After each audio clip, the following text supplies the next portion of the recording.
तो हेलो दोस्तों, कैसे हैं आप सब। तो इमेजिन करिए एक 100 रुपये की मार्केट कैपिटलाइजेशन वाली कंपनी की 300 रुपये की लॉटरी लग जाए तो उसके शेयर के साथ क्या होगा। राइट, आप इमेजिन ही कर सकते हैं। अचानक से जो है जिस दिन अगर ऐसा होता है, उसकी अगर ऐसी कोई लॉटरी लगती है तो तुरंत ही उसका शेयर जो है ट्रिपल या 4 टाइम्स हो जाएगा। राइट, ऑब्वियस सी बात है, क्योंकि अचानक से जो है कैश ऑन द बुक्स बहुत ज़्यादा बढ़ जाएगा, वो बहुत ज़्यादा डिविडेंड देगी या फिर जो है कंपनी की ग्रोथ में लगाएगी। तो कुछ ऐसा ही हो रहा है इस कंपनी के साथ। तो कंपनी का नाम है किरी इंडस्ट्रीज़ लिमिटेड। एक स्पेशल सिचुएशन है। बेसिकली हो क्या रहा है कि कंपनी एक केस लड़ रही थी पिछले 9 सालों से, और अब फाइनली 9 सालों के बाद वो ये केस सुप्रीम कोर्ट में जीत गई है। यानी कि लिटिगेशन के और ज़्यादा कोई चांसेस भी नहीं है। और इस केस को जीतने के बाद ये कंपनी लगभग 1500 करोड़ के मार्केट कैप पे ट्रेड करती है, और इसे 5000 करोड़ का अवार्ड जो है बेसिकली सुप्रीम कोर्ट ने अनाउंस किया है। तो पूरी सिचुएशन आपको मैं डिटेल में समझाऊंगा, और कैसे ये सिचुएशन बेसिकली इसको हम किस तरीके से प्ले कर सकते हैं वो भी एक्सप्लेन करूंगा। तो बिना टाइम वेस्ट करे चलिए शुरू करते हैं। तो कहानी जो है वो एक्चुअली में शुरू होती है 1995 में। तो 1995 में एक कंपनी बनती है जिसका नाम है डाईस्टार लिमिटेड। ये बेसिकली एक यूरोपियन कंपनी है जो कि हॉइस्ट एजी और बेयर टेक्सटाइल्स, बेयर जो कि बहुत ही फेमस कंपनी है, उसका डाई बिजनेस जो है उसको बेसिकली मिला के उसके जॉइंट वेंचर से बनती है ये कंपनी। ये काफ़ी अच्छा करती है, लेकिन धीरे धीरे क्या होता है कि यूरोप में बेसिकली जो कॉस्ट ऑफ मैन्युफैक्चरिंग डाइज है वो बहुत ज़्यादा बढ़ता जाता है। कंपनी थोड़ी अनकम्पेटिटिव हो जाती है, और बेसिकली 2010 में ये जो कंपनी है डाईस्टार, ये सोचती है कि हम जो है अपने आप को सेल कर देते हैं। तो निकल के आते हैं दो बायर्स, जो कि है इंडिया की किरी इंडस्ट्रीज़ और चाइना की सेंजियांग लोंगशेंग ग्रुप। तो ये जो लोंगशेंग ग्रुप है ये चाइना का one of the largest dye manufacturer और पिगमेंट मैन्युफैक्चरर है, और किरी इंडिया का एक लीडिंग प्लेयर है in pigment and dye manufacturing, sorry intermediate and basically dye manufacturing. तो ये दोनों जो है बोलते हैं कि हम मिल के इस यूरोपियन कंपनी को ख़रीद लेते हैं, और हम क्या करेंगे, इसे पूरी तरीके से ट्रांसफॉर्म कर देंगे। हम जो है डेवलपिंग कंट्रीज़ में, चाइना में और इंडिया में मैन्युफैक्चरिंग करेंगे बजाय यूरोप के, और कॉस्ट कटिंग करके हम इसे रिवाइव कर देंगे, और इनके जो कस्टमर्स हैं वो हम रिटेन कर लेंगे। राइट, और यही इनकी स्ट्रैटेजी होती है। ये इस कंपनी को मिल के ख़रीद लेते हैं। जो किरी इंडस्ट्रीज़ है उसके पास लगभग 37.5% स्टेक होता है। 100 करोड़ के आसपास ये लोग इन्वेस्ट करते हैं, और जो रेस्ट ऑफ द स्टेक है ऑलमोस्ट 63% का, वो जो है बेसिकली इस चाइनीज़ कंपनी के पास होता है। 2015 में यहाँ पे एक इंटरेस्टिंग टर्न आता है जब किरी इंडस्ट्रीज़ इस चाइनीज़ ग्रुप के ऊपर, जो कि इसका पार्टनर है, उसके ऊपर केस कर देती है। अब आपको यहाँ पे बता दूं कि जो कंपनी है, जो डाईस्टार कंपनी है, वो क्योंकि वो मेजॉरिटी स्टेक होल्डर है, जो चाइनीज़ कंपनी है, तो वो ही पूरी तरीके से ऑपरेट कर रहे हैं।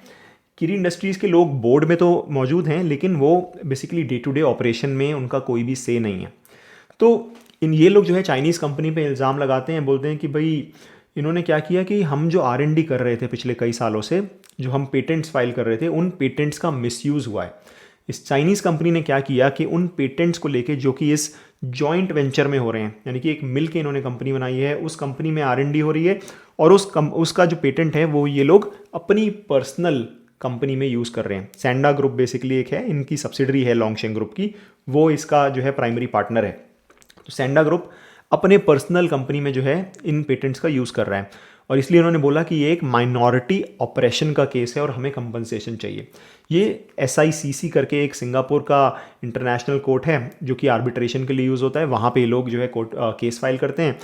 वो केस जो है बेसिकली 2-3 सालों के बाद जजमेंट देता है, और ये डिसाइड करता है कि हाँ एक्चुअली में ऑपरेशन हुआ है, माइनॉरिटी ऑपरेशन हुआ है, ये किरी ग्रुप के साथ जो है ठीक नहीं किया है, और इसको कंपनसेट किया जाना चाहिए।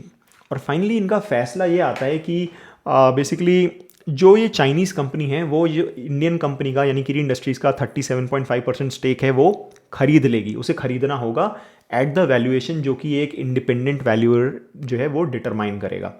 अब ये केस जो है फिर वैल्यूएशन के लिए 2-3 साल और खिंचता है। फाइनली 2018 में SICC कोर्ट जो है जजमेंट दे देता है, और आई थिंक लगभग $480 मिलियन जो है किरी के स्टेक की वैल्यू लगाता है। $480 मिलियन का मतलब अगर आप आज की डेट में समझिए तो लगभग 4000 करोड़ के आसपास हो गया।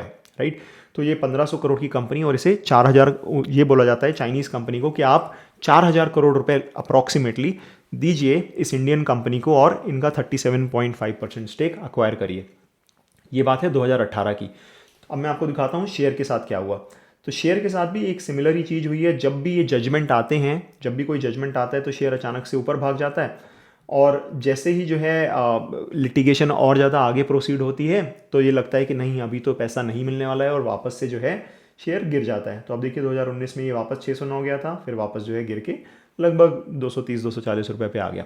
सिमिलरली जब भी कोई जजमेंट आता है तो इसका शेयर अचानक से ऊपर भागता है विद ह्यूज वॉल्यूम्स।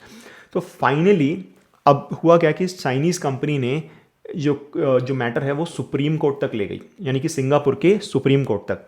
अब सुप्रीम कोर्ट में जो है बेसिकली फाइनली 3 मार्च 2022 को जजमेंट दे दिया है कि किरी इंडस्ट्रीज़ को एक्चुअली में उनके साथ माइनॉरिटी ऑपरेशन हुआ है और चाइनीज़ कंपनी को स्टेक खरीदना पड़ेगा, और अब जो वैल्यू है वो और ज़्यादा बढ़ा दी है। अब $603 मिलियन US टोटल वैल्यू कर दी है।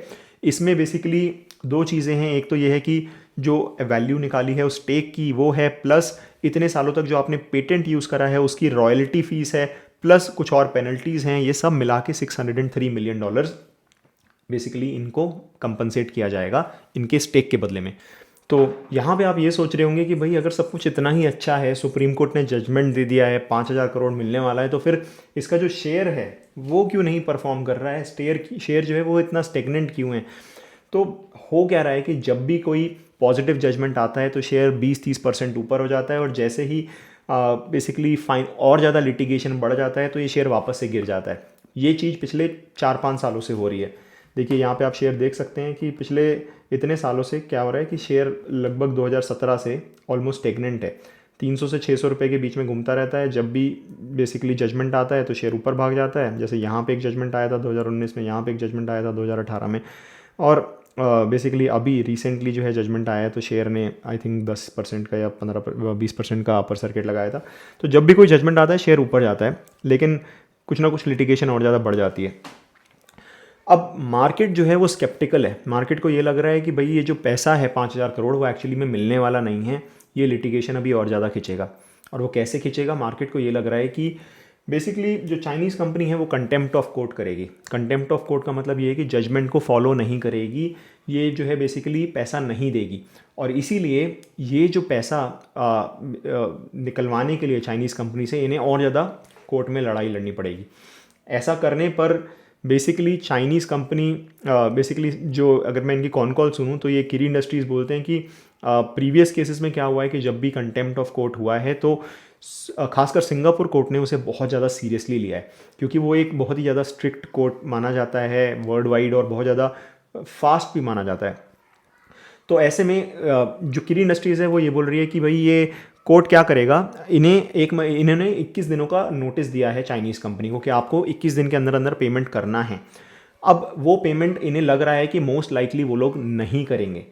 अब ऐसे में ये लोग फर्दर सुप्रीम कोर्ट के पास जाएंगे और बोलेंगे कि देखिए आपने जजमेंट दिया, ये लोग तो नहीं दे रहे हमें पैसा, आप प्लीज़ हमारा पैसा दिलवाइए।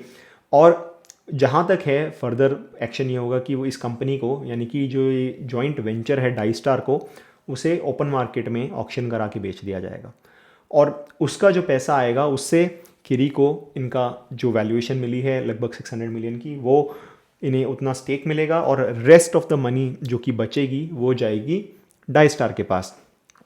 डाइस्टार ऐसा इसलिए सोच रहा है, डाइस्टार को लग रहा है, जहाँ तक मुझे समझ में आ रहा है कि डाइस्टार को लगता है कि जो वैल्यू निकाली है वो काफ़ी ज़्यादा है, क्योंकि अभी जो है पूरी की पूरी मार्केट एक डाउन साइकिल में चल रही है।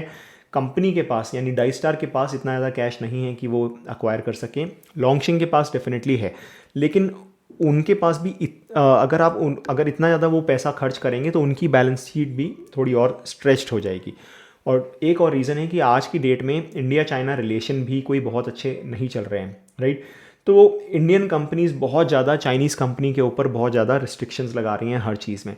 सिमिलरली अदर वे राउंड भी हो रहा है। तो जो चाइनीज़ कंपनी है जब भी कोई इंडियन कंपनी में इन्वेस्ट कर रही है या जब भी कोई इंडियन कंपनी को अक्वायर कर रही है, यानी पैसे का आउटफ्लो हो रहा है, तो उसे बहुत ज़्यादा रेगुलेटरी एंगल से बहुत ज़्यादा सीरियसली लिया जा रहा है, बहुत ज़्यादा इंस्पेक्शन किया जा रहा है। तो इन सब रीज़न की वजह से लगता है कि इस कंपनी का ऑक्शन ही होगा, और ऐसे में पैसा आने में अभी हो सकता है 6 महीने, हो सकता है 1 साल लग जाए। अब मैं पर्सनली क्या कर रहा हूँ, मैंने पर्सनली 2% का एक छोटा स्टेक ले लिया है इस कंपनी में, लेकिन बड़ा स्टेक लेने मैंने इसलिए नहीं लिया है क्योंकि आ, अभी कितना टाइम लगेगा मुझे मालूम नहीं है। ये जो किरी वाले हैं ये बोल रहे हैं कि 6-8 महीने में केस ख़त्म हो जाएगा, पैसा आ जाएगा, लेकिन यू नेवर नो राइट। ये लीगल चीज़ें कितनी लंबी खिंचती हैं हमें पता नहीं होता। ऑलरेडी 9 साल से खिंच ही रही हैं राइट। जहाँ पे भी थोड़ी पॉजिटिव न्यूज़ आएगी लगेगा तो मैं इस स्टेक को 2% से 20% बढ़ाने में बिल्कुल भी नहीं हिचकूंगा। और आप चाहें तो आप भी इस कंपनी को ट्रैक कर सकते हैं, पूरा का पूरा जजमेंट अवेलेबल है, उसे पढ़िए, देखिए कि 1-2 कॉन कॉल सुनेंगे तो आपको समझ में आ जाएगा क्या चल रहा है, और आप भी जो है इस कंपनी को ट्रैक कर सकते हैं। अगर बाकी बिजनेस की बात करूँ तो एक जो किरी इंडस्ट्रीज़ का अपना बिजनेस है वो एक डाउन साइकिल से जा रहा है, वो एक लगाट टाइप का बिजनेस रहा है, बहुत ज़्यादा ग्रोथ नहीं आई है नंबर्स में। अगर आप रेवेन्यू भी देखेंगे इंडिया की तो 2015 में भी 930 करोड़ के रेवेन्यू कमा रहे थे, अभी भी लगभग 1100-1200 करोड़ के रेवेन्यू कमा रहे हैं। 2022 was a good year for all the dye companies, तो तब 1500 करोड़ तक गए थे। बट वही है कि देखना होगा कि इंडिया का बिजनेस भी कैसा कर रहा है, और ओवरऑल लिटिगेशन के ऊपर भी ऑलरेडी 50 मिलियन से ज़्यादा खर्च कर चुके हैं। 50 मिलियन का मतलब आप समझिए कितना हो गया। 1 मिलियन जो है बेसिकली 8 करोड़ रुपए होता है राइट। तो 50 मिलियन लगभग 400 करोड़, तो यानी इन 5,000 करोड़ के पीछे 400 करोड़ तो ऑलरेडी जा चुके हैं। और अगर पैसा नहीं आता है या फिर बहुत कम आता है, कट के मिलता है, तो फिर ऐसे में क्योंकि जब भी ये कोर्ट केसेस वगैरह होते हैं ना, ऑक्शन वगैरह में आपको पता ही है डिप्रेस्ड वैल्यूएशन में एसेट्स बिकते हैं, तो यही सब स्केप्टिसिज्म है मार्केट के मन में, और इसी वजह से जो है इसे इतनी वैल्यू नहीं मिल पा रही है। लेकिन सिचुएशन स्टोरी बहुत ही ज़्यादा इंटरेस्टिंग है, इसीलिए मैंने सोचा आप लोगों के साथ डेफिनेटली इसे शेयर करता हूँ। आप भी इसे ट्रैक करिए, आपको भी अगर कुछ नया मिलता है, कुछ और नई डेवलपमेंट होती है तो आप मेरे साथ डेफिनेटली शेयर करिएगा। चलिए, आई होप आपको इंटरेस्टिंग लग रही हो ये स्टोरी। मिलते हैं अगली वीडियो में, बाय बाय।